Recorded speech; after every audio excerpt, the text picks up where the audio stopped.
இந்த நாள் இனிய நாளாய் அமைய எங்கள் வாழ்த்துக்கள்.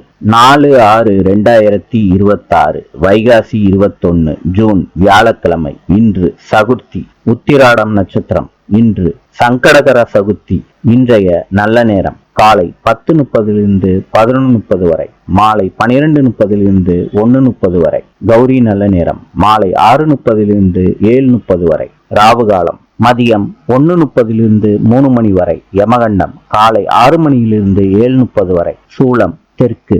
இன்றைய ராசி பலன்: மேஷம் ஆக்கம், ரிஷபம் நலம், மிதுனம் வெற்றி, கடகம் பாசம், சிம்மம் உதவி, கன்னி போட்டி, துலாம் சினம், விருச்சிகம் மறதி, தனுசு ஆர்வம், மகரம் ஓய்வு, கும்பம் பக்தி, மீனம் பாராட்டு. இந்த நாள் இனிய நாளாய் அமைய எங்கள் வாழ்த்துக்கள். நாளை சந்திப்போம்.